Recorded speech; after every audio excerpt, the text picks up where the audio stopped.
A little chilly in the studio today, 38.7.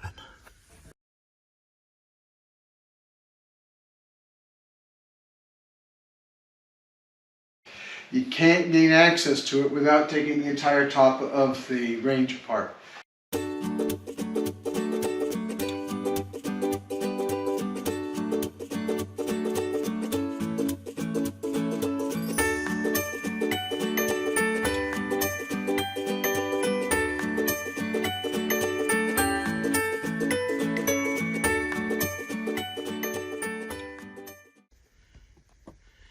A little chilly in the studio today, 38.7.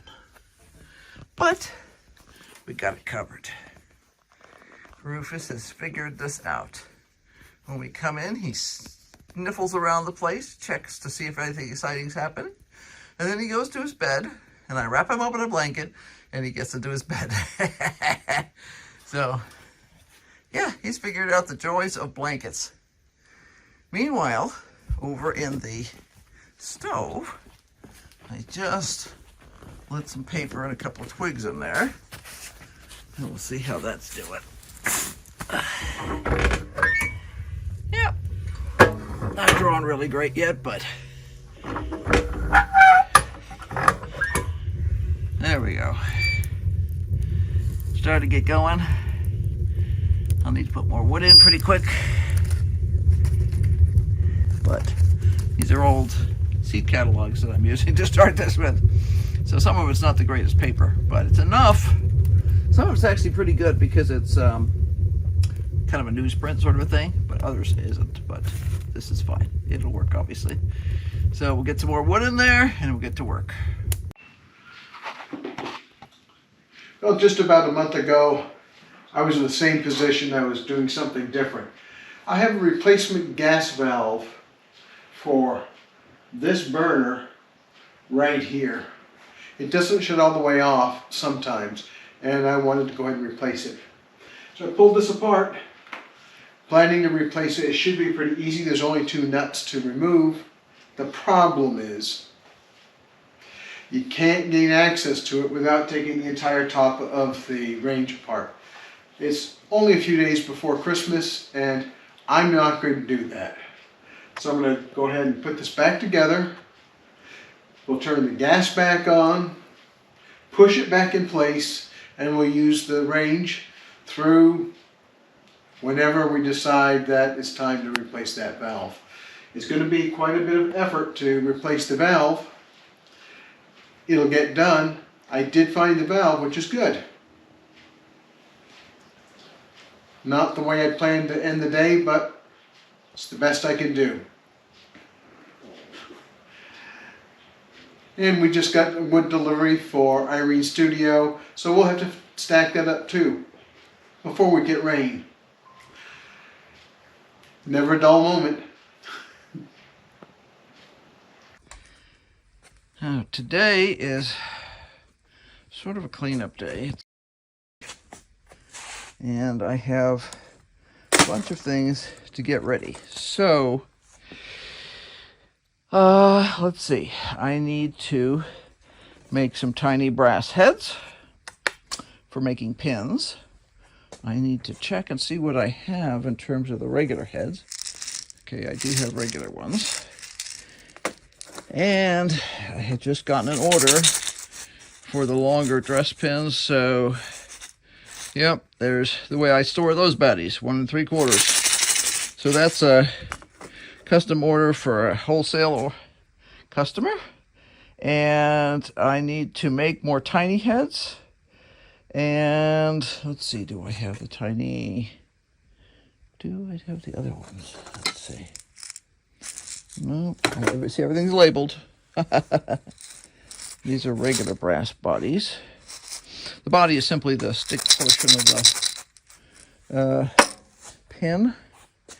I need to figure out if I have, see, that's the container for that. There's that. Where's the other one? There should be one more. Ah, it's on the floor, I think. There we go. Yep. Yep, small bodies. Okay. Yep, got enough of those to get some stuff done.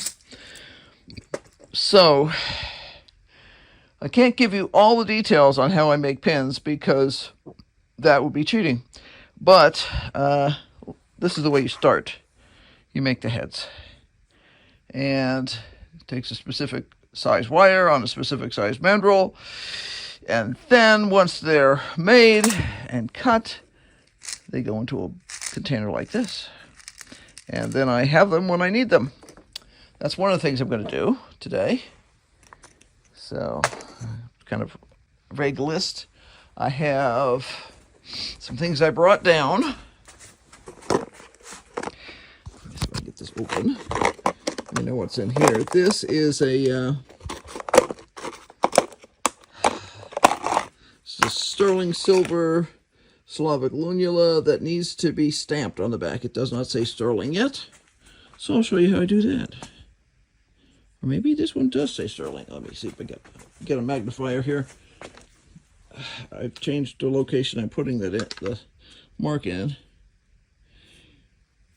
Yeah, you can see it is actually stamped. Doesn't want to focus. Come on, focus, silly machine. Okay, that there is a maker's mark. That there says it's sterling. But I can tell you how I do it. That's easy. It goes on the anvil. And I have a stamp that I bought from a company that supplies such things. And there it is. And it says sterling on one end. All I have to do is put it on here and give it a whack. Now, when I whack it, I use a brass hammer. Whenever you are hammering on a piece of steel like this is a steel stamp. If I was doing a maker's mark, this would be my steel stamp.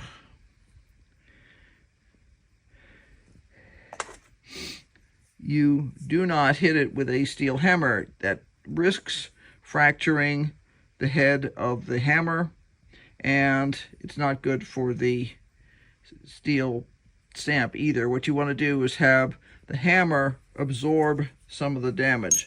So, you notice how marred up that hammer head is? I have a couple different weights. This is my light one. I have a heavier one down here. So, yeah. I also have a copper-headed one that I picked up, forever ago at Harbor Freight probably. And that allows me to safely hammer on steel stamps without damaging the stamp. So I missed the fact, I didn't have my glasses on last night, I missed the fact that this had already been stamped right there with the word sterling. And when I have sterling pieces, in the United States, I don't always stamp them, but if they're expensive pieces like this is, because this is, I think, $130, because it's solid. That's solid sterling. So this is not some little flimsy thing. If I am stamping expensive pieces, I usually put sterling on them. Sometimes, if the word sterling is a little long for the piece, I have another stamp that says 925, which is the same thing. It simply means 0.925% silver, which is sterling.